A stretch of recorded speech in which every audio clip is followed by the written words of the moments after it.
Entonces, la, la Megilá de Esther, que vamos a leer en aproximadamente ya menos que 3 semanas, y que ya la llevamos estudiando ya 2 semanas, de aquí a Purim, vamos a tratar de ver cada vez otro aspecto, otra faceta de la Megilá, profundizándose en ella, cada vez darle otro enfoque. Podríamos comparar a Megilat Israel, a Megilat Esther como a un diamante. Un diamante tiene muchas facetas y cuando lo mueve uno frente de los rayos del sol, entonces de cada faceta sale otro tipo de brillo. Así es Megilat Esther.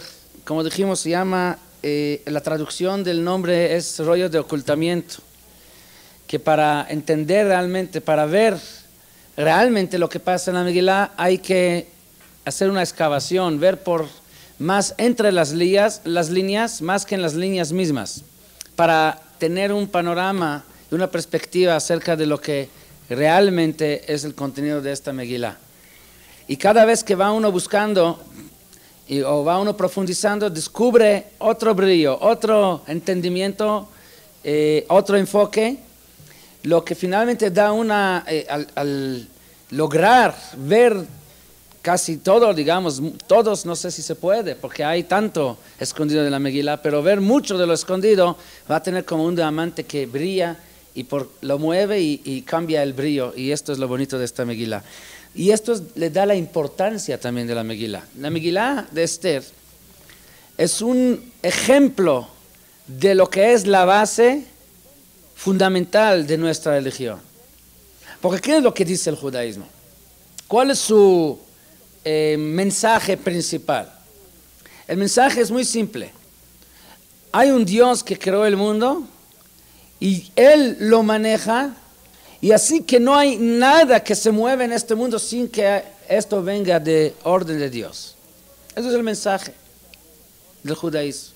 Ya de ahí, todo lo demás, como dijo Hillel Azaken, Idach Perusha y Zilgmor, si ya partes de esta base, todo cambia, ya todo es diferente. Todo lo demás ahora hay que ponerse a estudiar. ¿Por qué Dios nos creó? ¿Qué quiere de nosotros? ¿Cómo podemos vivir de acuerdo a lo que Dios quiere? Pero esto siempre y cuando está la base o el cimiento que aceptamos que Dios creó el mundo y que Él lo maneja, todo funciona porque Dios quiere. Eso es la base. Ahora, Dios puso en nosotros lo que se llama Yetzer Hara. ¿Qué hace el Yetzer Hara? El Yetzer Hara incita al ser humano a negar esta verdad, a que no tenga fe en ella, a que no lo tenga presente, a que no lo acepte, o aunque lo tenga así como un conocimiento ahí escondido en los almacenes de las células grises de su cerebro, pero que ahí lo tenga bien almacenado, pero que no lo saque, sí, que cuando lo vaya a sacar de vez en cuando a la luz se va a parpadear, se dice, porque va a hacer que muchos años no vio la luz. De esa manera que lo tenga ahí muy escondido. Pero que en la vida práctica, en la vida diaria, cotidiana, no lo lleve a la práctica, que no actúe de acuerdo a este conocimiento. Y es lo que realmente sucede con la mayoría de la gente.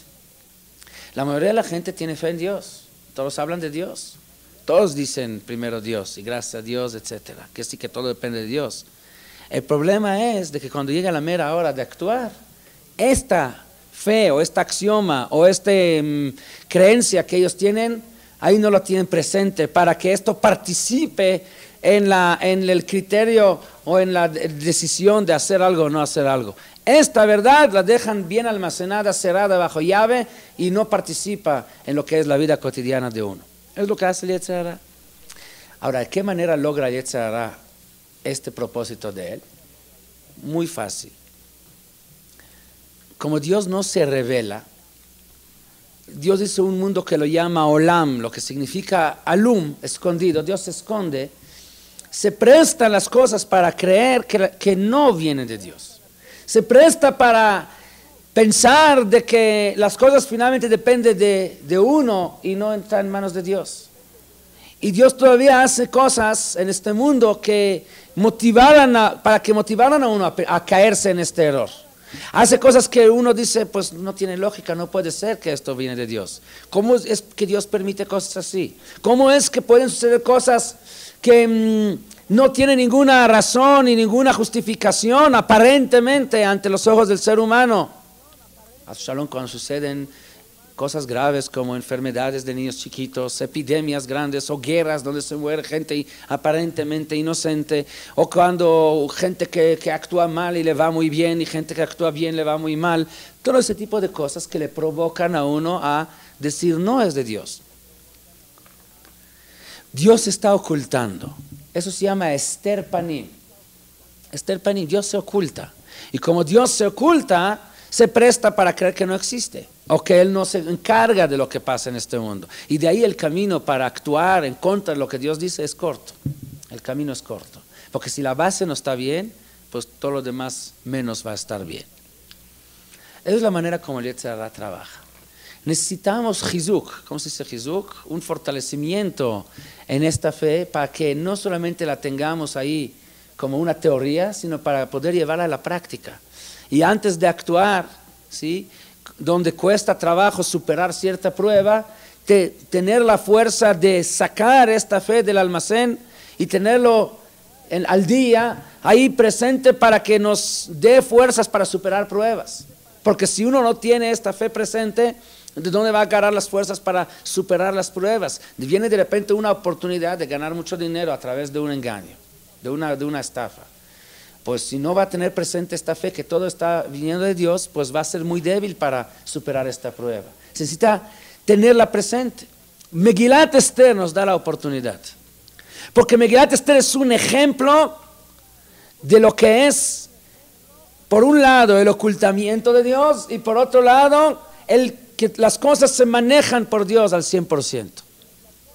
Es el ejemplo clásico donde las cosas suceden y aparecen como que no tiene nada que ver con Dios, de la manera más natural que puede ser. O sea, el rey se enojó con su esposa, buscó otra esposa y justo encontró a Esther, y precisamente en este tiempo que ella estaba como reina es donde salió el decreto contra el pueblo judío, porque a Amán no le gustó el pueblo, y la reina aprovechó su situación que estaba cerca del rey, sus palancas para ayudar al pueblo judío. Pues todo se ve como una historia de política que se puede explicar. Una serie de acontecimientos que cada uno por sí no se ve la mano de Dios ahí. Sin embargo, al excavar un poquito, tratando de quitar la máscara, es la fiesta de la máscara. No es gratis que en esta fiesta nuestra costumbre es poner máscaras, disfrazar. Porque todo lo Megilat Esther tiene una máscara. ¿Y cuál es el propósito nuestro? Quitarle la máscara a la historia de la Megilá. Quitarle la máscara que provoca creer que todo funciona de manera natural, lógica, entendible. Quitar esta máscara y descubrir de que ahí está la mano de Dios.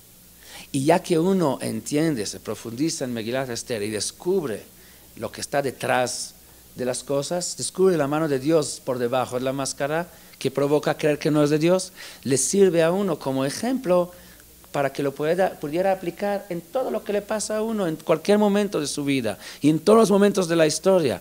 Porque si pasó así, si esto es obvio, ahora ya después de entender la historia de la Megilá, y le es claro a uno que lo que pasó en aquella época en Shushan, a pesar de que tiene una máscara que provoca ver las cosas como que funcionaron de manera natural, pero con todo esto logró uno ver que no es natural, uno logró quitar la máscara. Entonces, ¿por qué vamos a creer que en otras épocas es diferente? Si ahí, con todo lo que se ve que es natural, pero por fin uno logra ver que es nada más una máscara y no más. Entonces, de la misma manera, le ayuda a uno a entender que de la misma manera todo lo que pasa, y aunque sea que ahorita nos pasa algo que no se entiende, que no se ve la mano de Dios, es lo mismo. ¿Por qué pensar que es diferente? Si ahí ya lo logramos ver, podríamos aplicarlo en cualquier momento. Por eso Megilat Esther es muy importante.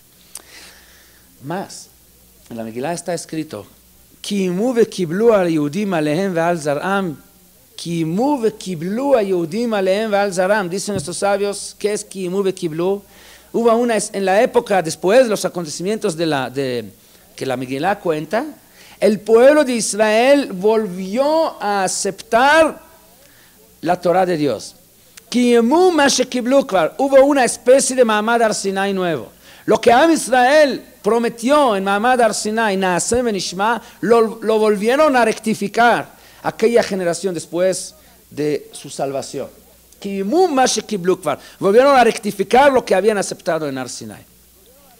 Quiere decir que la historia de la Megilá les dio la fuerza a los Yehudim para que se vuelva a despertar y refrescar esta fe que todo viene de Dios. Tan fuerte es esta historia de la Megilá que por un lado se ve todo natural, pero por otro lado un poquito profundizando se da uno cuenta cómo ahí está la mano de Dios. Y esto le da mucha fuerza al Yehudí para aplicarlo, para entender que realmente todo lo que pasa es de la misma manera. No se ve la mano de Dios, no critiques, no te quejes contra Dios, no lo niegues, si no te alejas de Él, porque igual debes de saber que a pesar de que ahora no lo entiendes, pero finalmente todo es de Dios. A lo mejor se necesita panorama, a lo mejor se necesita perspectiva, tener un poco más de panorama para ver las cosas. Muy probable que los mismos Yehudim, dentro de los mismos acontecimientos, cuando sucedieron las cosas, tampoco se dieron cuenta cómo Dios maneja las cosas. Pero ahora con una perspectiva, leyendo la Megilá hacia atrás, ya nos damos cuenta. También en tu vida, ¿te cuesta trabajo ahora entender lo que Dios te está haciendo? ¿Te cuesta trabajo ni siquiera creer que es de Dios? Porque no aceptas que Dios hace cosas así, porque tú no los entiendes. Pero si vas a tener un poco de paciencia, a lo mejor ni tú, a lo mejor tu nieto, a lo mejor tu bisnieto, pero teniendo toda la perspectiva, se va a poder ver cómo todo es de Dios. Es lo que realmente pasó en la parashá la semana pasada, Parashat Ki Tisa, cuando Moshe Rabbeinu le pidió a Dios que le enseñara su rostro. ¿Sí? Y Dios le dijo, no, tú puedes ver la parte trasera, no la parte delantera. Panay lo yerau, ajoray yerau, nada más la parte de atrás. ¿Qué significa la parte de atrás de Dios? ¿Y qué es la parte de adelante? Que Dios tiene cara, tiene cuello, tiene nuca, o Hasu Shalom, no tiene forma. Adelante significa, si uno quiere entender el camino de Dios, todo lo que Dios hace por adelantado, nunca va a entender, no hay manera. No hay manera, porque nosotros nuestra visión es muy limitada, muy cerrada, vemos nada más un partecito del dibujo, no podemos ver de aquí ningún dibujo, no vemos ninguna forma, no vemos la combinación de los colores, no vemos nada. Pero por atrás, o sea, retroactivamente, cuando uno va repasando todo para atrás, toda la película, de repente se entiende todo cómo está funcionando bien. Y, ¿sí? Moshe Rabbeinu le pidió así, Odieini na drajeja, así fue la petición de Moshe. Enséñame tus caminos. Odieini na drajeja. Y ahí es donde Hashem le dice, ¿quieres conocer mi camino? Pues tienes que vivir 1000 años, o 3000 años, o 5000 años. Porque los caminos de Dios no se hacen en un solo momento, para Dios es un segundo. Así dice Moshe. Vamos a leer el pasuk. La semana pasada, Ve'ata imna matzati gen beineja, si tengo gracia ante tus ojos, Odieini na edrajeja, enséñame tus caminos. Ve'edacha leman emtza gen beineja, ure'e ki yamcha goy hazeh. Vayomar panay yelechu va'anichoti lach. ויאמר אליו אם אין פניך הולכים אל תעלינו מזה ובמה יוודע איפה כי מצאתי חן בעיניך אני ועמך לא בלכתך עמנו ונפלינו אני ועמך מכל העם אשר על פני האדמה. Lo que significa Moshe Rabbeinu pidió conocer el camino de Dios y Dios finalmente le contestó ויאמר לא תוכל לראות את פניי כי לא יראני האדם וחי. El ser humano mientras está vivo aquí en este mundo está limitado. ¿Qué significa estar vivo en este mundo? Significa que la neshama que tenemos está dentro de un cuerpo y entonces está limitada a los límites del cuerpo. Y el cuerpo, ¿a qué distancia podemos ver? Que la vista podemos llegar muy lejos, pero igual tiene su límite. Si es mucho más lejos podemos llegar con la vista con lo que llegamos con el oído. Sin embargo, hay un límite. Llega un límite donde ahí más allá no podemos ver. Entonces la neshama está limitada a menos de que uno logre a separarse de su cuerpo o a quitarle el peso del cuerpo, se espiritualiza a sí mismo. Esos eran los Nevi'im, por eso los Nevi'im podían ver cosas que cualquier persona no podía ver. Pero mientras no somos Nevi'im, y aún un Nevi también está limitado. Puede ver más cosas, pero igual tiene límite del cuerpo. Hasta que no se limpie completamente del cuerpo, que no se libere del cuerpo, entonces no hay manera de ver las cosas, de ver todo. Por eso dice, Kilo irani a Adam, baja, y mientras está vivo, no, después de la vida, de esta vida, donde ya no va a haber limitación del cuerpo, ahí es donde vamos a poder ver todo para atrás. Y esto es la esencia de la Megilá, y por eso es la importancia de la Megilá, que ahí está la esencia de todo lo que realmente es el judaísmo, el mensaje del judaísmo. Hay algo muy interesante. La Megilá es un rollo. Cuando se lee la Megilá en Bet Knesset, a la hora de lectura de la Megilá, hay que abrir todo el rollo. La halajá dice, hay que abrirlo y extender. Sí, se puede doblar, pero no enrollar. ¿Por qué? Porque tiene que ser como higueret. ¿Sí? Ha'igeret azot, dice la Megilá, es una higuera. Higueret es una carta. Y una carta no viene en forma de rollo, sino viene en forma de carta extendida. Una vez terminando de leer la Megilá, ¿qué es lo que hay que hacer? Lo primero que hay que hacer, volver a enrollar la Megilá. ¿Sí? Volver a enrollarla, haciéndolo como un rollo. Porque la halajá es que hay que decir una brajá antes de leer la Megilá y una brajá después. Cuando termina el Baal Koré de leer la Megilá, antes de decir la brajá de después, primero lo tiene que volver a enrollar. Que es desde el final, de regreso hacia el principio, para que cuando uno empiece a abrir la Megilá, lo tenga de nuevo desde Vayí Bimei Ahasuerus. ¿Por qué? Por lo mismo que estamos hablando. La Megilá, la única manera de realmente entender lo que está escrito ahí, es igual de la misma manera como podemos llegar a entender todo lo que pasa en nuestra vida. Solamente llegar hasta el final y de ahí volver a enrollar para el principio. Ahora que ya vimos todo, ahora podemos volver a regresar al principio, ahora vamos a ver cómo debe de ser. Mientras estamos leyendo, no podemos entender nada. Mientras estamos viviendo las cosas, no podemos entender los caminos de Dios. Pero llegando hasta el final, ¿sí? Panay lo yeraú, dice Hashem. Esa es la esencia del judaísmo. No puedes ver desde por delante qué es lo que Dios está haciendo. Pero Ajoray Yeraú, pero al final, cuando llega a tener toda la perspectiva, ahora vuelve a regresar para el principio, con la perspectiva de ver todo el dibujo, toda la cosa, ahí de repente te das cuenta cómo todas las cosas, es como un rompecabezas, que cada partecita está en su lugar y cómo se formó el cuadro como debe de ser. Esa es la esencia de la Megilá. Como dice el pasuk en Shir HaMa'alot, Beshuv Hashem et Shivat Zion, Haynu kecholmiim. Cuando Hashem va a regresar a Am Israel, a Zion, quiere decir el tiempo de la Geula, los cautivos van a regresar a Zion, cuando va a llegar la Geula Shlema, va a terminar este mundo en la forma como está, o sea, mundo material espiritual, se va a pasar a otra época donde va a haber pura espiritualidad, que si vamos, una vez que terminamos esa etapa, Haynu kecholmiim, ¿qué es un halom? ¿Qué es un sueño? En el sueño uno está reviviendo cosas que ya pasaron, que si en un segundo de sueño podemos pasar una historia larga de 1000 años, o toda nuestra historia desde chicos hasta ahora, todo lo podemos regresar retroactivamente, y esto es la esencia de un sueño. Quiere decir que mientras estamos ahora dentro de las cosas no podemos ver todo el panorama, no podemos entender, pero Beshuv Hashem et Shivat Zion al final, entonces ahí no que Jolmí vamos a pasar toda la película, todo el video, como si fuera sueño, y de repente todo va a tener claridad, todo se va a entender. Todo va a estar en su lugar, cada pedacito de rompecabezas va a estar en su lugar y el dibujo va a ser completo y precioso. Y nadie va a tener ni siquiera una sola queja con Dios. Nadie va a reclamar, oye, ¿cómo Dios permitió eso? ¿Cómo es que aquí murió un niño? ¿Cómo es que aquí una persona justa se enfermó? ¿Cómo aquí había holocausto? ¿Cómo había esto? ¿Cómo había otro? Sí, esto nadie se queja. ¿Cómo me toca salud a pesar de que a lo mejor no estoy al 100%? ¿Cómo me toca tanto dinero a pesar de que no le di gracias a Dios? Esto nadie se queja, pero el otro lado sí. ¿Por qué le toca a esto? ¿Por qué le toca al otro? ¿Por qué aquí perdió? ¿Por qué aquí se enfermó? Esto sí la gente se queja. Igual se va a entender. Se va a entender. Y se va a entender aún también por qué Dios le regaló a uno salud y nahat y parnasá a pesar de que no merecía. También esto se va a entender, pero al final.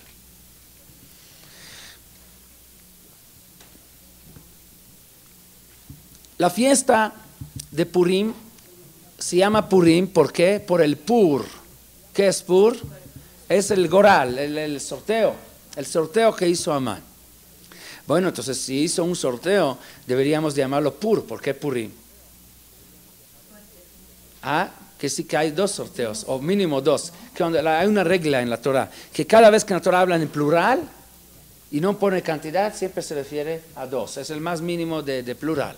Si dice Purim en plural, quiere decir que hablamos de 2 sorteos. Y realmente Amán hizo 2 sorteos. ¿Por qué 2 sorteos? Primero hizo sorteo para ver, hizo un goral, sorteo se dice, ¿sí? Para ver en qué mes le conviene más hacer el decreto contra el pueblo judío. Bueno, hizo sorteo, le salió el mes de Adar. Se puso... Sí, hizo Nisan y salió que el siguiente mes de Adar, 11 meses después, exactamente. Entonces salió el sorteo que el mes de Adar. Después hizo otro sorteo para ver en qué día del mes. Y cuando salió el día salió el día 14 de Nisan, de Adar. Amán se puso contento, ¿sí?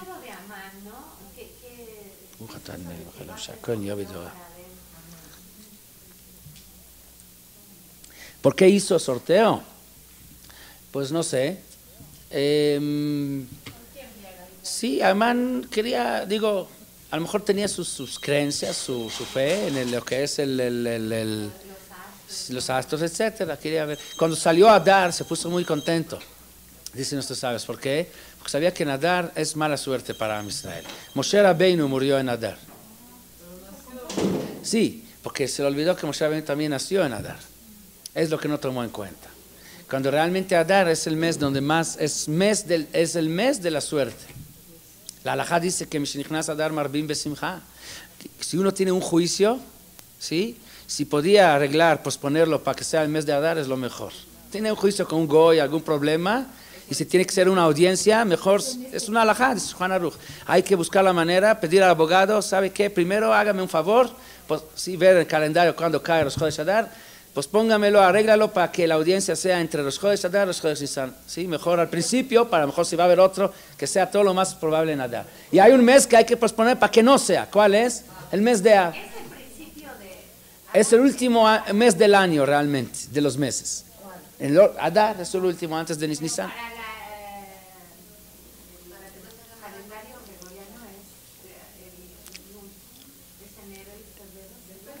Bueno, a veces cae así, no tiene, no hay, más o menos cae en esta época de enero, febrero, marzo normalmente, pero no hay ninguna. Pero ahorita no se pospuso, ahorita con Shnei Adarim, ¿cuál es el bueno? El segundo, ¿ok? El segundo es el mes de Adar, el que sustituye el Adar de año normal, ¿sí? Es el segundo Adar, ¿sí? ¿Ves que Purim festejamos segundo Adar? Ahí está la prueba. Bueno, la Torah dice, la Gemara dice, Amán mina Torah minain. ¿Dónde vemos en la Torah una insinuación sobre Amán?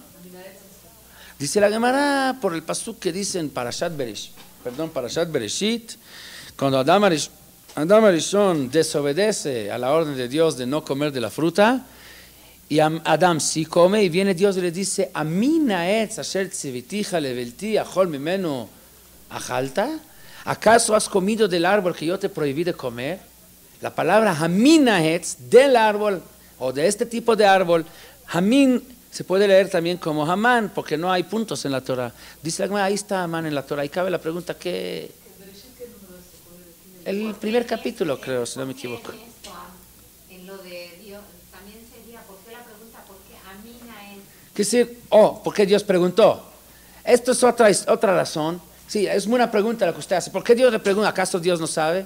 Dios le quiso demostrar a Adán qué es lo que pasa cuando uno peca.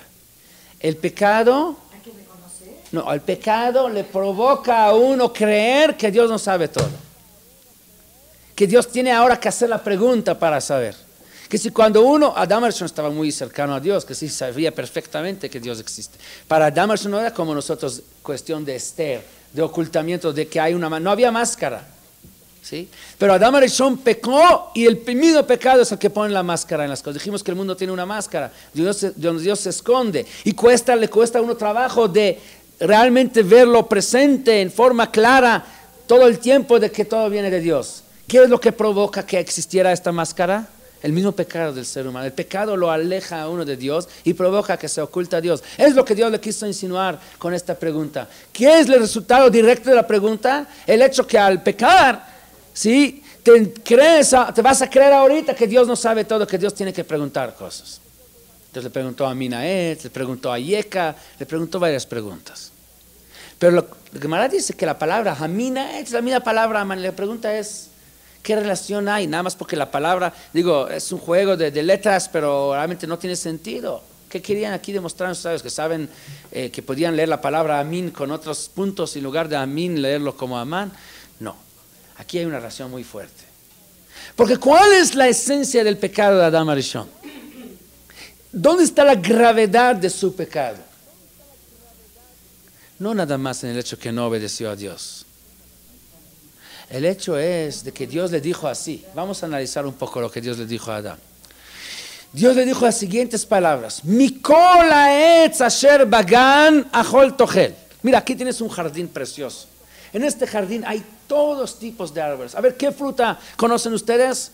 Cualquier fruta que conoces, una fruta que conoces, a ver si está en el jardín. No hay ni una que Adán conocía o que no conocía y que no estaba en el jardín. Todo está. ¿Quieres mango? Está mango. ¿Quieres kiwi? Kiwi. ¿Quieres no sé qué fruta? La fruta más rara del oriente lejano, del occidente o de cualquier parte del mundo, ahí lo tienes.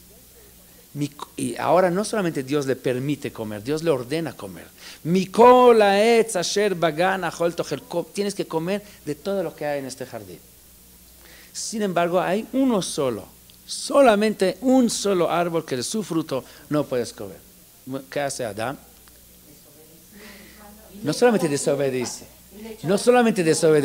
deja, ¿sí? Haga la cuenta que hay 1 millón de árboles en este jardín, de todo tipos de árboles, deja 1999 y va precisamente con el árbol prohibido. ¿Qué te faltan aquí? ¿Te falta comida? ¿Te falta frutos aquí? Frutos raros, nuevos para probar y algunos preciosos, no te falta nada. Y Dios no solamente te ordena comer, y vas precisamente el único que Dios te dijo no. Eso es lo mismo que hizo Amán. ¿Qué hizo Amán? Amán, está escrito en la Megilá que todo el mundo tenía orden de que cuando pasan junto a Amán, ¿qué tenían que hacer? Inclinarse ante él. 127 países, entre ellos la India, África, desde la India hasta África. Estamos hablando entonces de billones de personas. Realmente es todo el mundo. ¿Ah? No sé, a lo mejor, no sé, la verdad no sé, pero son 127 países, es prácticamente todo el mundo, tiene la ley de que tienen que inclinarse ante Amán. ¿Qué dice Amán? וכל זה איננו שובל לי בכל עת אשר אני רואה את מרדכי היהודי יושב בשער המלך ואיננו קורע ואיננו משתחווה לי.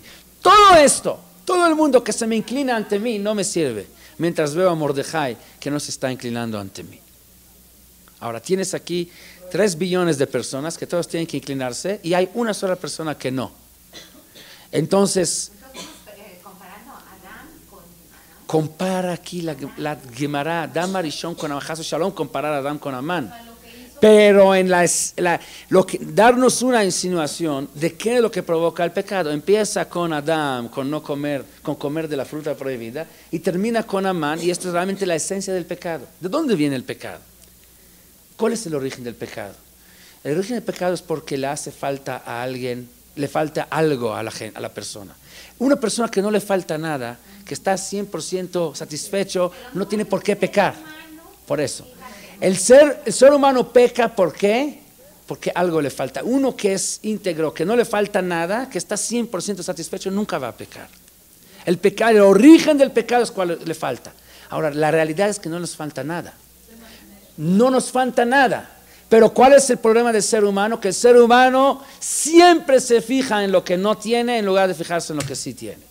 Y por eso siempre anda con la idea que le falta. Y por ahí está el origen del pecado. Maim gnuvim im taku, dice el pasuk. Si puede uno tener pozos de agua llenos, ¿sí? o depósitos de agua enormes, pero ahí hay agua que es del vecino que lo podía robar, esto es mucho más dulce. Maim gnuvim im taku. Porque uno siempre se fija en lo que no tiene, no en lo que sí tiene. ¿Por qué? Porque uno dice, bueno, lo que tengo es nada, porque fíjate cuánto más podía tener, cuánto más hay en el mundo, ¿sí? De lo que no tengo, lo que no es mío. Pero esa falta tiene que venir de alguna parte. Esto es la origen de esto es el primer pecado. Pero yo siento que es una característica también del ser Bueno, esto lo tiene que trabajar uno. Esto es nuestro trabajo, para eso venimos aquí a trabajarlo. Sí. Sí. No, esto la Neshama Hasbe Shalom, la Neshama es completamente llena, la Neshama busca dar y no busca recibir, la Neshama es parte de Dios. Esto viene de la parte cuerpo, es el defecto que Dios hizo en nosotros para que lo trabajemos y que lo corrijamos. Adam Arishon podía corregirlo muy fácil, era una cosa pequeña, pero al no corregir esto, entonces llegó hasta Amán, que es el extremo donde tiene todo. Ahora, ¿cuál es el problema? Todavía nosotros podemos decir, pero la parte que todavía no tenemos es mucho más de lo que sí tenemos. Haga cuenta uno que tiene $1 millón, es mucho dinero. Sin embargo, ¿cuántos millones todavía hay en el mundo que no tiene? Todavía hay mucho más de lo que no tiene. Pues todavía podemos explicar por qué se fija en lo que no tiene, porque el lado en la báscula, en la balanza, que no tiene, pesa mucho más de lo que sí tiene. Pero Amán no es así. Amán, lo que no tiene es nada más una persona, lo que sí tiene es todo el resto de la humanidad. Entonces ahí es donde no tiene ninguna lógica fijarse en lo que no tiene, porque lo que no tiene no pesa nada, es nulo a comparación de lo que sí tiene. Sin embargo, ¿qué dice Amán? Todo lo que tengo no me sirve. ¿Por qué no le sirve? Porque uno realmente cuando se fija en lo que no tiene, no solamente pierde en el hecho que le está faltando, también lo que tiene no lo tiene, no puede disfrutar de lo que tiene. Lo que sí tiene tampoco lo tiene, porque no lo puede disfrutar. Tener algo sin poder disfrutarlo de él significa que no tengo. ¿Qué tal si yo compro hoy una casa y por debajo ahí del piso, ¿sí? ¿Cómo se llama? El cimiento hay un tesoro enorme de piedras preciosas, pero si yo no sé que está ahí, no es mío. No lo tengo porque no puedo disfrutar de ello, no sé que existe. Entonces, ¿para qué le sirve a uno que tenga millones si está fijando en lo que no tiene y no puede disfrutar de lo que sí tiene? No me sirve lo que tengo. Y eso es el origen de todos los pecados. Entonces, todo el tiempo se va a pensar en lo que no tiene, deseándolo, y ahí el camino para pecar es corto. Eso es el origen del pecado, desde el pecado de Adam Arishon. El pecado nace de esto, sí, del hecho de que uno no se llama envidia, nada más es un resultado, ya que le importa lo que no tiene, empieza a envidiar en el otro. Puede ser que el otro es mucho más pobre que él, pero igual va a tener envidia en aquel, porque igual porque ahí está, Amán Arashá tiene todo. Entonces lo que no tiene es muy poquito, igual no le sirve. Quiere decir que no es nada más, la envidia existe no solamente entre gente pobre a gente rica. Podemos ver gente rica que tiene envidia en gente pobre. Porque sí. Es más normal los ricos porque los ricos por eso ambicionan. Por eso sí hicieron ricos, porque todo el tiempo están exactamente, porque ayer cuando di una clase en Megilat Esther y hablamos de que Amán le ofreció 10,000 ciclos de plata a Hashverosh. Preguntó la gente, ¿y qué? ¿Hashverosh se va a convencer por 10,000 ciclos de plata? Si es un rey de 127 países. Acabamos de ver al principio de la Megilá qué riqueza él tenía. ¿Sí? Y Shesh, Dar, Besoharet, Avnei, todo un palacio. Entonces, ¿qué? 10,000 ciclos de plata. Sí, porque precisamente esta gente rica es la que es más fácil comprarlos con 10,000 ciclos de plata. Porque si sería pobre, quiere decir que es una persona que no tiene tanta ambición, porque si tenía ambición no sería pobre. Entonces es más difícil comprarlo. Pero precisamente por tener tanto, esto demuestra, eso es la mejor ejemplo de que es una persona que su ilusión está en el dinero. Entonces por eso es fácil comprarlo con 10,000 ciclos de plata. Bueno, entonces, Amán nos da una indicación de dónde está el origen del pecado, del hecho que uno se fija en lo que no tiene y por eso nunca está feliz, siempre está en un vacío, siempre le falta, y la falta que tiene uno es el origen del pecado. Bueno, vamos a ver ahora la historia de la Megilá con otro enfoque muy interesante. Está escrito en la Megilá que cuando Amán fue con Ahashverosh a pedirle autorización para exterminar al pueblo judío, ¿sí? Le dijo: Im al hamelech tov ikatev le'abdam, si el rey le parece bien, vamos a escribir una carta para exterminar, aniquilar al pueblo judío. ועשרת אלפים כיכר כסף אשכול על ידי עושה המלאכה. Y yo le pongo 10,000 ciclos de plata para que me autorices esta operación contra el pueblo judío. La pregunta es así, ¿para qué era necesario ofrecer este dinero? Desgraciadamente, la historia de Amán no fue una sola vez. Los descendientes de Amán siguieron el mismo camino y últimamente hace 50 años en el Holocausto los descendientes de Amán hicieron lo mismo. Y de ahí tenemos un poco de ejemplo cómo actuaría Amán si realmente hubiera logrado su plan.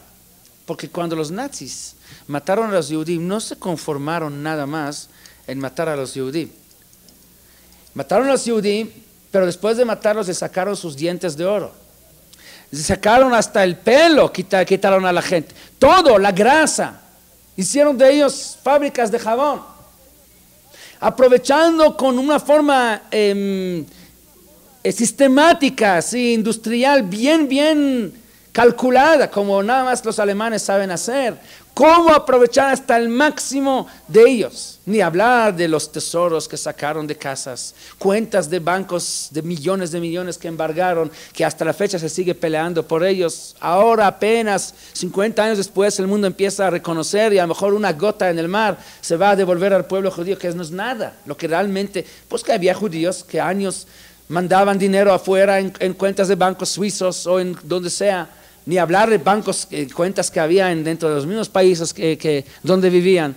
Todo esto los alemanes hicieron en una forma sistemática, bien planeada, de cómo enriquecerse del dinero judío. Mataron a los judíos, parte del propósito es también para apoderarse de lo que ellos tienen. Se trata de cantidades de dinero enormes que fuera de la imaginación de uno.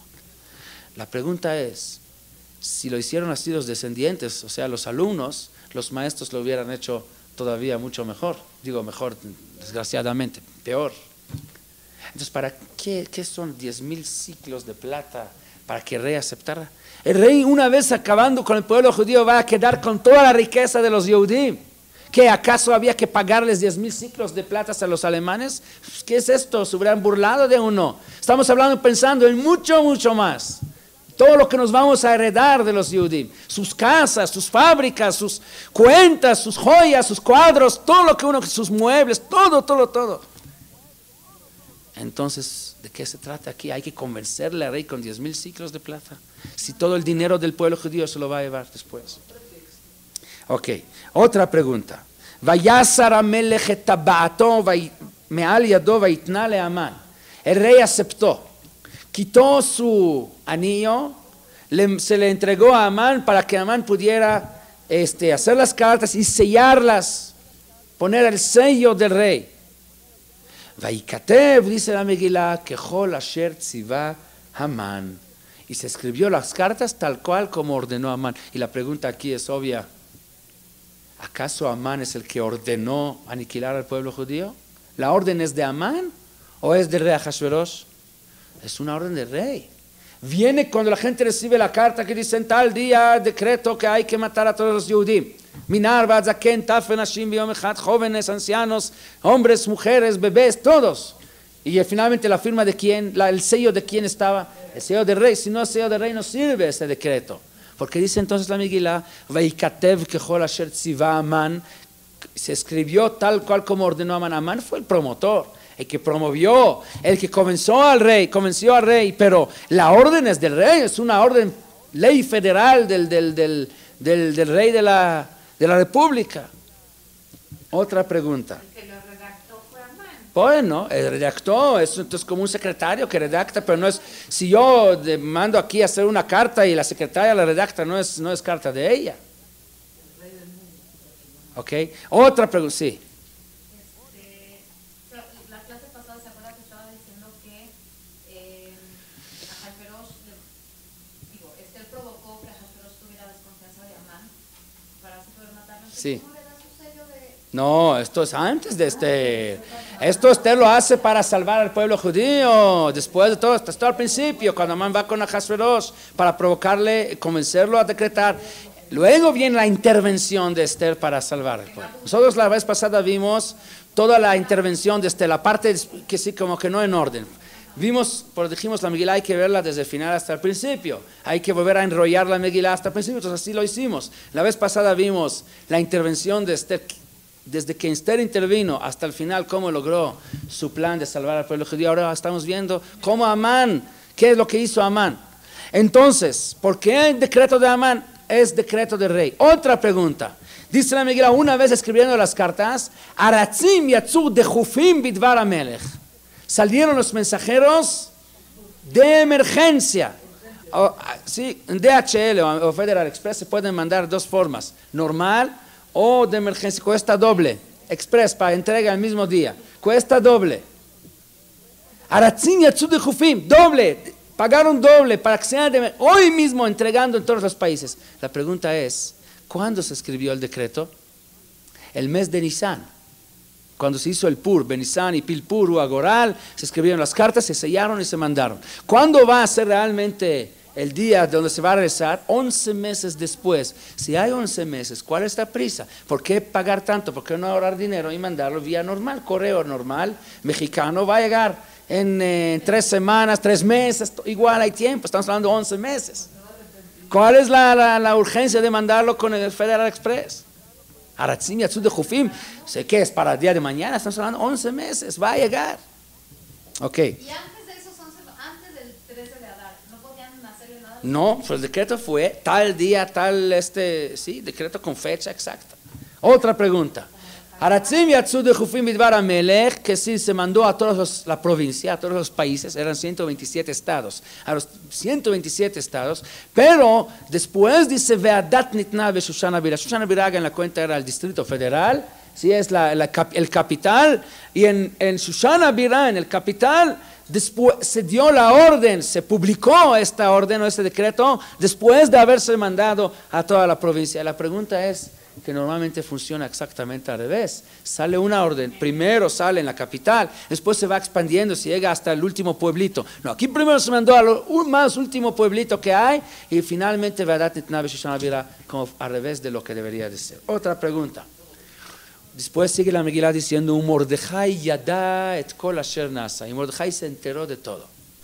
¿Cuál es la novedad que Mordejai se enteró? Una vez que Ve'adat nitna beShushana Bira ya se publicó, entonces todo el mundo está enterado. ¿Qué novedad que viene la Megilá a decir? Y Mordejai se enteró. ¿Qué se enteró? Todo el mundo está enterado. ¿Que hay alguien que no está enterado? Están los cartelones o los pósters en todos los puestos, no, todos los postes especiales para colgar. Sí. Me imagino que han leído sobre la época del Holocausto, como cuando los alemanes sacaron decretos contra el pueblo judío, que a partir de tal fecha hay que ponerse la estrella de David. Entonces, ¿cómo se anunciaba al mundo? Salía la gente a la calle en la mañana y encontraron las paredes llenas de anuncios pegados. Y así se publicaban los decretos. Ahora el decreto que todos los judíos deben estar en el gueto, y decreto, y decreto, y decreto. Igual así, si así hacía el nieto, como hacía el abuelo, pues peor, como dijimos. Entonces seguramente salieron los anuncios. Mordejai yada. Todo el mundo supo. ¿Qué novedad hay que Mordejai sabe? Otra pregunta. Vaisaper Mordejai la'atach et kol asher karau et parashat hakesef. El Mordejai le cuenta a Atach para que le contara a Esther. Atach fue el intermediario entre Mordejai y Esther. Entonces dice la Megilá que Mordejai le dijo a Atach que le dijera a Esther todo el decreto que decretó Amán, y además que Amán ofreció 10,000 ciclos. Mordejai quiere conmover a Esther para que ella empiece a actuar, para que intervenga. Está bien. Entonces, ¿qué importancia tiene ese detalle que Amán ofreció 10,000 ciclos? Dile, Amán decretó a matar a toda tu familia, a todo tu pueblo. Con eso es más que suficiente. ¿Por qué le dice la Megilá? Kol asher karau, todo el decreto, ve'et parashat, además que Amán ofreció dinero al rey. ¿Qué importancia tiene? Bueno, muchas cosas. Otra pregunta. Mordejai presiona a Esther a que actúe ya. Esther al principio, como hemos estudiado la vez pasada, no se convenció tan rápido, no estaba bien segura que si esto es lo que quiere hacer, le daba miedo, es peligro de vida, porque si ella entra con el rey y el rey no la había citado, puede enojarse con ella y matarla. Y Mordejai la presiona, Mordejai casi lo obliga. ¿Cuál es la presión? ¿Cuál es la prisa? Estamos hablando que en 11 meses, ustedes saben la historia que el feudal un día llamó a uno de los judíos de su pueblo y le pidió que enseñara a hablar a su caballo. Y el judío no tuvo otro remedio, pues ¿qué le va a decir que no? Pues dijo que sí. Y además le dijo, deme chance 1 año para que trabaje con él. Cuando llega a la casa, le dice a su esposa que le había prometido al feudal que va a enseñarle a hablar a su caballo. Su esposa empieza a llorar, dice, ¿qué hiciste? En 1 año no lo vas a lograr, te va a matar. Dice, no te preocupes, en 1 año a lo mejor se muere el caballo. Si no se muere el caballo, a lo mejor muere el feudal. Y si no muere el feudal ni muere el caballo, a lo mejor hasta aprende a hablar. Que si en 1 año pasan tantas cosas. Entonces, en 1 año, faltan 11 meses, pueden pasar tantas cosas. A lo mejor Amán se muere, a lo mejor cambia la política, a lo mejor Ahasverosh se muere, a lo mejor hay cambio, una revolución, golpe de Estado. ¿Cuál es la prisa de arriesgar? Bueno, esto ya lo platicamos la vez pasada, como que si no la trataba, digamos, como debe de ser, como esposa. ¿Cuánto tiempo? La verdad no me acuerdo. La Megilá dice, se puede ver la Megilá, pero no me acuerdo en este momento. Ya había un buen rato, sí. Ok, sí, la historia de la Megilá en total es una historia de 12 años. Sí, aquí se ve como lo leemos en media hora y se acabó. Sí, es una historia de 12 años. Estamos hablando de que el rey se nombró y luego después de 3 años hizo la primera fiesta. Y luego Bishnat Sheva le Malchutó, el 7º año, ahí es donde escogió a Esther. O sea, 4 años después de que había matado a Vashti. Tardó 4 años en probar noche tras noche, cada vez otra. Y luego, entonces ya estamos hablando ya de 7 años de su reinado. Y luego estamos hablando, sí, muy probable que pasaron varios años desde que tomó a Esther hasta que esto sucede. Ok, seguimos. Otra pregunta.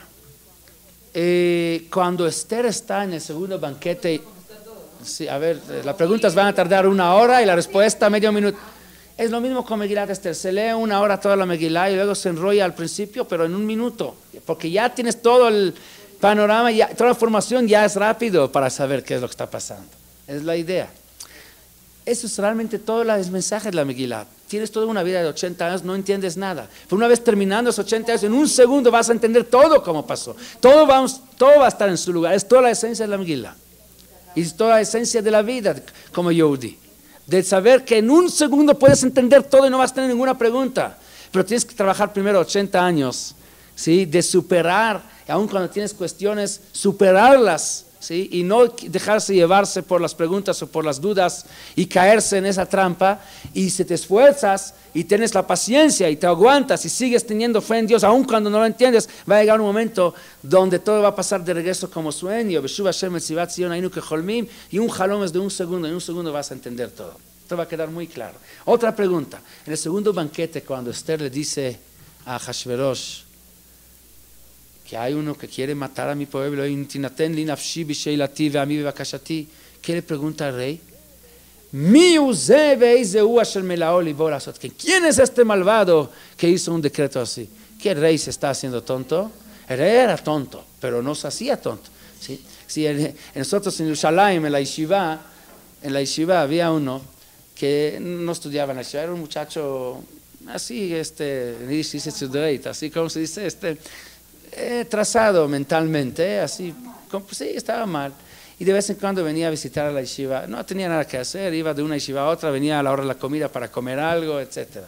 Entonces me acuerdo que una vez dijo que él está exento del ejército. ¿Por qué? Porque cuando lo llamaron citatorio para el ejército, dice, estaba haciendo como si estoy loco. Entonces así gané a que me lo eximan del ejército. Me estaba haciendo como loco, me decía. Sí, no, me estaba haciendo, decía. Bueno, entonces Ahasverosh estaba haciendo tonto. ¿Cómo que no sabe Miuzevezu? ¿Qué está jugando aquí? Si él es el que le dio el sello en la mano, él es el que le dio su anillo para que mandara las cartas. ¿Cómo que no sabe? Ok, vamos a terminar aquí las preguntas. Hay más preguntas, pero vamos a pararle para que para que podamos dar una explicación sobre la Megilá.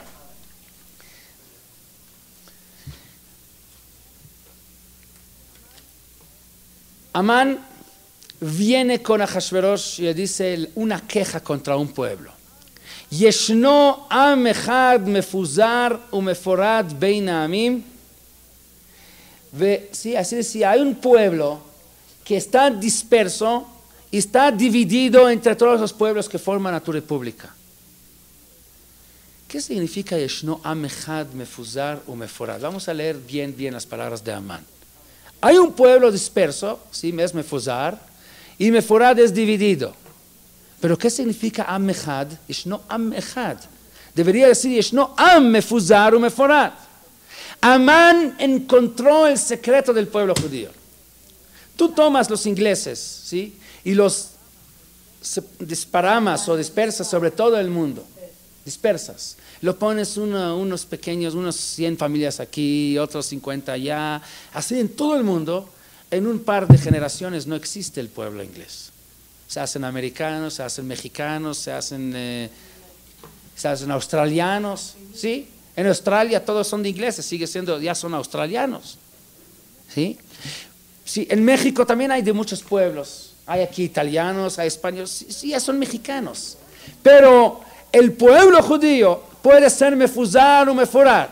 Una comunidad de 100 familias en Monterrey y otro poquito en Costa Rica y otro poquito en Colombia y en Colombia, en Bogotá y en Cali, en Medellín y en Venezuela y en Uruguay y sigue siendo Am Echad. Se encuentra un judío de Venezuela con uno de Asia y con otro de Australia y tienen el mismo rito, el mismo Sidur, el mismo Humash y tienen la misma esencia como un solo pueblo. Pero no estamos hablando de una generación, estamos hablando de miles de años que el pueblo judío está disperso y sigue siendo Am Echad. Amán quiere aniquilar el pueblo judío. Él entiende y encuentra cuál es la esencia del pueblo judío, que sigue siendo unido a pesar de que es meforad o meforad, y él mismo le da la explicación al rey Ahashverosh. Mefuzar es disperso, meforad dividido. Dividido, podemos estar muy divididos. O sea, uno ashkenazí, otro faradí, un hasid, mitnaged, shamis y halevis. Sin embargo, seguimos siendo Am Echad. Es la esencia del pueblo judío. No hay dos judíos que opinan lo mismo, sin embargo, sigue siendo. Esto es si hay una paradoja, ¿sí? Dentro del pueblo judío. No hay un pueblo que está más dividido y disperso que el pueblo judío, y no hay un pueblo más unido que el pueblo judío. Entonces, Amán encuentra también la razón. Inmediatamente le sigue explicando a rey Ahashverosh. Dice, Yeshno Am Echad, es un pueblo unido. Mefuzar u meforad, pero ¿sabes por qué es así? Porque dateem shonot mikolam, vedate hamelech hinam osim. ¿Qué es lo que los mantiene unidos? Porque tiene otra religión, una religión distinta. Su religión es diferente. Dateem shonot, no son como nosotros nuestra religión. Porque los pueblos que llevan nuestra religión, una vez dispérsalos, ya no siguen manteniendo su identidad. Pero ellos tienen una religión que los mantiene unidos a pesar de que están dispersos. Ellos eran politeístas, ¿no? No sé qué, persas, no sé qué era. Sí. Dateem shonot mikolam, vedate hamelech hinam osim. ¿Qué es la religión judía? ¿Qué es lo que es la esencia? Hay una Torah. Es la esencia de su religión, esto los mantiene unidos. Pueden estar completamente diferentes orígenes, con diferentes culturas, pero un solo pueblo. Velamelech ein shove le'anicham. Ahora, un pueblo así no le conviene al rey. Porque es un pueblo que siempre tiene, sí, le conviene, ¿cómo se dice? Dividirás y vencerás, dividir y vencer. Ok, entonces, pero a ellos no los puedes vencer. Porque siempre se mantienen unidos. En un día de examen de verdad, ¿sí? Donde realmente había que luchar por lo que es su identidad, todos se unen y los tienes ahí unidos como todo un pueblo dentro de, es como si fuera quinta columna en tu país.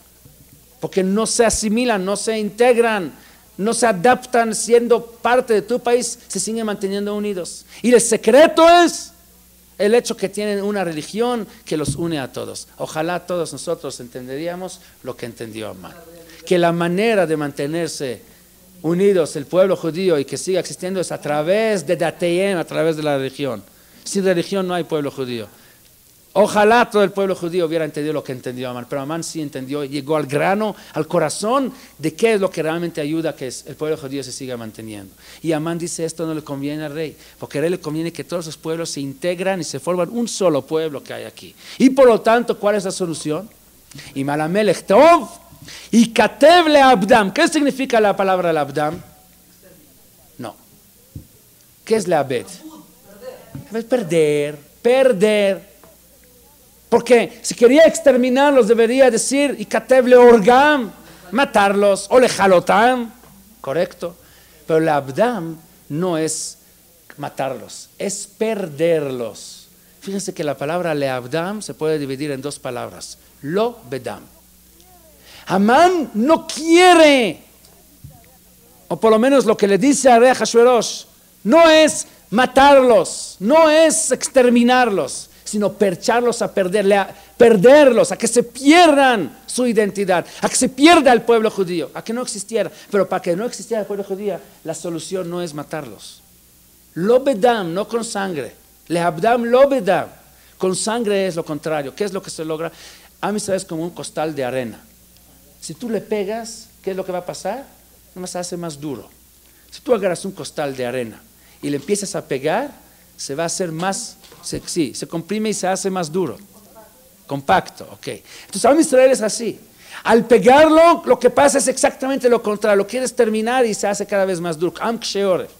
Si quieres realmente exterminar al pueblo judío, lo que tienes que hacer es al contrario. Abrir tus puertas, darles lo que se llama la autoemancipación, darles lugar que sea parte de ti. No te vamos a perseguir, al contrario, estás bienvenido, ven a mi casa, invítelo, que sea parte. Ahí es donde el Yetzirah de Am Israel es lo más fuerte. Eso es el punto más débil de Am Israel. Sí, en la asimilación, en Estados Unidos, que es el país que más abierto ha sido para el pueblo judío, mucho más se perdió el pueblo judío que lo que se perdieron en pogroms y en persecuciones físicas. Lo bedam, le abdam, lo bedam. Vamos a echarlos a perder, a que se pierdan como judíos, pero no con sangre. Convertirlos.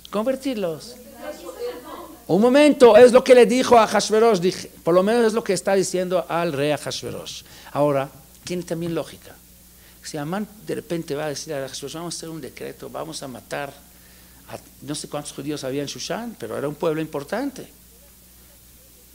¿Por qué va a querer Ahashverosh de repente un problema así? Que el mundo va a quedar callado, que no es ninguna cosa fácil de repente empezar a hacer una masacre y matar a un pueblo, niños, que derechos humanos va a quedar callado, la Cruz Roja y esto y el otro, la ONU y qué va a decir esto, qué va a decir el otro. Amán sabe que con Ahashverosh no va a lograr eso. Ahashverosh es un rey, él debe manejar una política global grande, debe tomar en cuenta muchos aspectos. Es un problema, hay que solucionar, pero no así nada más. Entonces Amán viene y le convence al rey de hacer una campaña para que se pierda el pueblo judío. Ahora una campaña sí cuesta mucho dinero, porque hay que hacer mucha publicidad, hay que ir con familia por familia, ofrecerles trabajo, ofrecerles invitarlos, a mandar a lo mejor conferencistas y oradores, toda una campaña para que Am Israel se pierda, empiezas a perder su identidad. Amán dice, presupuesto, no te preocupes, yo pongo el presupuesto. Hacer Terafim y Karkesef, vamos a contratar a los mejores oradores, vamos a sacar un Stirmer, vamos a sacar publicaciones, vamos a hacer toda una campaña para que Am Israel se pierda, para convertirlos, para que se asimilaran. Amán quería matarlos, no convertirlos. Amán quería matarlos. Un momento, estoy diciendo lo que estamos todavía en la parte donde él está convenciendo al rey. El rey se convencido, aceptado, autorizado. Más, el rey quiere al pueblo judío menos de lo que Amán quiere. El rey le dice, a Kesef Natun Lach, no necesito presupuesto del gobierno, ministro de finanzas, un cheque a Amán para realizar su proyecto. A Kesef Natun Lach ve'am la asot bo katov beinej. Aquí está el pueblo, trabájelo, quiero en un año o en tal tiempo tenerlo aquí adoptado, integrado en mi pueblo. No quiero saber más de que existe un pueblo unido que se llama el pueblo judío. Vayasar Amelech et tabato, quitó el anillo, le dio el Amán para que escribiera las cartas, y Amán, aquí viene saliendo el truco. Amán va y escribe cartas, pero ¿qué escribe Amán en las cartas? Amán escribe en las cartas, להשמיד, להרוג ולאבד את כל היהודים מנער ועד זקן טף אנשים ביום אחד. Aquí sale el engaño de Amán. Amán le dijo al rey una cosa y a la mera hora hace otra cosa, sabiendo que al rey convencerlo a matar físicamente no va a lograr. Convenció al rey a perder el pueblo judío, pero a la mera, para que el rey se convenza a darle su sello que permitiera escribir cartas, y a la mera hora escribe cartas donde, para realizar su plan satánico de matar al pueblo judío físicamente. Amán escribe las... Sí. Un momento, déjame terminar. Permítame, paciencia. Ya llegamos al final, se entiende todo. ¿Qué hace Amán? Escribe las cartas que en tal fecha se va a matar al pueblo judío. Preguntamos, pero ¿cuál es la urgencia de mandarlo con DHL? Si puede mandar con el correo mexicano, si todavía estamos hablando de que faltan 11 meses. Ahora la respuesta es muy clara. Amán tiene miedo que en un momento dado a Jesús le dice, ¿sabe qué? Antes de mandar la carta, a ver, me gustaría leer a última, un visto bueno antes de que se mandara, antes de poner mi sello. Amán le va a decir, lo siento mucho, las cartas ya están, ya salieron, ya llegaron a su destino. El mismo día Amán se apura antes de que el rey se arrepintiera, antes de que el rey quisiera ver y arreglar y corregir algo en el texto, las cartas ya salieron. Aratzim yatzud de Jufim. Salió los mensajeros en forma urgente. ¿Y a dónde? No en Shushan. Porque si se llega a publicar en Shushan y todavía no salieron todas las cartas, el rey se entera y detiene. No mandar más. Es un error, es un engaño de Amán. Amán primero manda a la provincia. Para que el rey no se entera de la provincia hasta que llegue aquí la noticia va a tardar mucho tiempo. No hay fax, no hay televisión, no hay medios de comunicación. Una vez que Amán está seguro que ya llegó a todos lados, lo publica en Shushan. Ahora ya está el asunto ya es un hecho ya, aunque quisiera el rey cambiar, ya no se puede, porque hay una ley en estos países. ¿Cuál es la ley? Un decreto que ya se publicó teniendo el sello del rey no se puede echarse para atrás. No se puede quitar y retroceder y cancelarlo, anularlo. No hay manera. Es como la ley turca que funciona en Israel. ¿Sí? La ley turca dice que está prohibido construir ninguna construcción si no hay permiso del gobierno. Sin embargo, dice la ley que una construcción que ya tiene techo ya no se puede destruir. Entonces, ¿qué hacen todos los constructores? Construyen cualquier cosa ligera, ponen el techo y ya no se puede hacer. Ahora hay que pelear. A lo mejor va a tener que pagar una multa, pero es un hecho. Ya después le pongo todo el contenido, paredes y todo, hasta cimientos le pongo, primero techo y después cimientos. Ya nadie puede hacer nada. Así es la ley. Amán hace lo mismo. Primero que llegue a la provincia, porque si empieza a publicar aquí, a lo mejor el rey se entera y antes de que salgan las cartas, las detiene. Pero lo manda a todos los demás a la provincia. Ya que está seguro que ya se publicó a todos lados, ahora Abadat nitna b'Shushan abira. Mordechai yada et kol asher naasa. Preguntamos, ¿qué Mordechai yada? Todo el mundo sabe. Mordechai con Ruach HaKodesh se enteró de todo. Él sabe que aquí hay una trampa de Amán y hay una falta de lealtad de parte de Amán hacia el rey Ahasuerus. Y por ahí es para Mordechai el gancho para cancelar o anular este decreto de Amán. Sabiendo que ahí Amán está engañando realmente. Mordechai yada et kol asher nasa. Lo que el pueblo lo sabe, Mordechai sí sabe. ¿Por qué? Porque metido, tiene Ruach HaKodesh, sabe. Mordechai yada, lo que el mundo no sabe. Va a ir Shushan navoja. La ir Shushan está confundida. El gente no sabe, pero Mordechai sí yada et kol asher nasa. ¿Qué hace entonces Mordechai? Mordechai manda a llamar a Esther y le manda a avisar. Et kol asher karau vet parashat hakesef. Preguntamos, ¿para qué le tiene que mencionar a Esther la cuestión del dinero? Esto es insignificante, no tiene mucha importancia. No, tiene mucha importancia, porque Mordechai le dice, Esther, No creas que es tan difícil anular este decreto, porque Parashat HaKesef, fíjate que Amán ofreció dinero. ¿Por qué crees que ofreció dinero? Porque el plan que él le propuso a Ahashverosh no era de matar, esto no cuesta dinero. El plan era de hacer una campaña psicológica, un Hinuch Mehadash lo llaman en Rusia, o sea, educación de nuevo. Sí, educar a este pueblo, educación cuesta mucho dinero. Él propuso poner el presupuesto, pero a la mera hora salió con otro decreto. Vayikatev kechol asher tziva Amán. Preguntamos, ¿esto es orden de Amán o esto es orden de Ahashverosh? Vayikatev kechol asher tziva Amán. Las cartas no escribió lo que ordenó el rey, escribió lo que ordenó Amán, porque la orden del rey fue completamente distinta. Entonces dice a Esther, Kol Parashat HaKesef, quiero que tengas, por ahí tienes un gancho para arreglar, así que no temas, puedes entrar y vas a ganar y vas a lograr, porque lo único que tienes que hacer es dividir entre el rey y Amán, hacerle entender al rey que Amán le estaba engañando. Esther no se apura en entrar, todavía hay 11 meses como dijimos, no quiere arriesgar su vida, pero Mordejai sí se apura. ¿Por qué? Porque Mordejai quiere golpear aquí cuando está la cosa caliente. Si ahora Esther le va a decir al rey que Amán le engañó, entonces lo más probable es que va a lograr hacer que el rey se enojara con Amán. Pero si se deja pasar el tiempo, con tiempo Amán va a encontrar 1000 pretextos para explicar por qué no hizo exactamente lo que había ofrecido al rey. Amán va a explicar, ¿sabes qué? Finalmente encontré que no hay conferencistas y no hay gente que puede dedicar a la campaña. Es mucho más fácil terminar con ellos matándolos y se acabó el problema. ¿Para qué gastar tanto dinero además para gente así de una raza inferior? Y es una pérdida de dinero, mejor matarlos ya. Y Amán va a encontrar finalmente la manera de cómo convencer al rey que lo que él hizo era correcto. Por eso se apura Mordejai, antes de que Amán encuentre la manera de convencer al rey, a descubrir todo este asunto al rey para que el rey se enojara contra Amán, y muy rápido se va a acabar ese asunto. Esther, cuando llega el segundo Mishte Yain, y Ahashverosh le pregunta qué es lo que quieres, y ella dice así: tenemos un problema, mi pueblo está perseguido.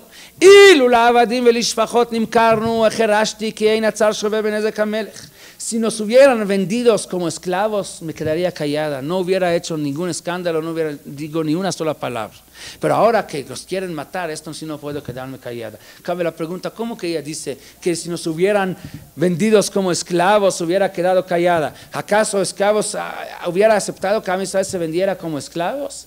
Pero lo que ella se refiere es esclavos al Yetzer Hara. Si se hubiera hecho el plan como se le propuso a usted el rey, o sea, vendernos como esclavos a nuestro Yetzer Hara, convencernos a que nos adaptáramos, a que nos integrábamos con el pueblo, me quedaría callada. ¿Por qué me quedaría callada? No es que sería esto bueno, pero Esther quiere ganar a que Ahashverosh esté en su lado. Ella quiere demostrar que lo que el rey mismo aceptó, ella también hubiera quedado callada. Pero el problema es de que esto no es problema, el problema es que Amán hizo algo que es contra lo que usted dijo. Amán mandó cartas para matar físicamente al pueblo. Esther quiere ganar a que Ahashverosh esté de su lado. Dice, el plan que tú propusiste, esto sí me quedaría callado. Y entonces el rey pregunta, ¿quién es este que mandó cartas para matar? El rey no sabe, porque el rey no está enterado, el rey sabe de otro tipo de cosa. El rey dio su sello, dio su aprobación. ¿Para qué? Para hacer una campaña educativa, pero no para matar físicamente, pero ningún decreto físico, ninguna masacre, esto no estaba ni nada, ni lo más mínimo de sus sueños. Dice, el rey realmente no sabe. Realmente está sorprendido y pregunta, no se está haciendo tonto, de veras pregunta y ahí es donde Esther descubre que era Amán. Ok, esto es otro enfoque, otro punto de vista de lo que pasó ahí en la Megilá, diferente. Sin embargo, nos está dando una indicación de la calidad de persona que era Amán y son los Sonei Israel, descendientes de Amán, de la misma manera, ¿sí? Son dispuestos hasta de engañar a su propio rey, con tal de matar al pueblo judío. Por otro lado, una indicación sobre los líderes de Am Israel. Esther y Mordejai llegan a ser hombres muy importantes en esta república que se llama la República de Ahashverosh. si Mordejai Ahashverosh le dio la casa de Amán para Mordejai como una casa oficial de parte del gobierno. Esther es la reina. Sin embargo, termina la Megilá diciendo, Mordejai era Doresh Tov le'amo vedover Shalom lechol zar'o. Cualquier político de hoy en día, ¿sí?, él sería, una vez llegando a estos puestos, lo único que le interesaría era ser Dover Shalom le'atzmo, de Doresh Tov le'atzmo, de buscar cómo él podía sacar provecho de este puesto que él ocupa. Y Mordejai, ocupando este puesto importante, lo único que le interesaba era ser Doresh Tov le'amo, de Dover Shalom lechol zar'o, buscar el bien de su pueblo. Esto es Ze leumat Ze, Amán por un lado, Mordejai por el otro lado. La Megilá, entonces, acabamos de ver, tiene escondida muchas cosas que no lo ve uno al simple vista. Se llama Megilat Esther, y en la próxima semana vamos a tratar de descubrir otra faceta de esta historia de Megilat Esther, para que cuando lleguemos a Purim el diamante va a brillar de diferentes brillos, nada más moviéndolo, depende de qué faceta lo va uno a ver, y cada vez va a salir otro brillo por otro lado. Igual como nuestra vida, una vez teniendo el panorama, la perspectiva, vamos a ver que fue un brillante que por cualquier lado que lo quieres ver, están dando un brillo a unas partes que cuando lo pasamos en vivo no podíamos ver lo brillo, lo vimos muy oscuro, lo vimos muy triste, pero al final, esto es la emuná que debemos saber, al final cuando vamos a tener la perspectiva, vamos a ver que finalmente todo brillaba, cualquier punto de vista y cualquier faceta, fue todo un brillante manejado por Dios. Sí, ¿cuál es la pregunta?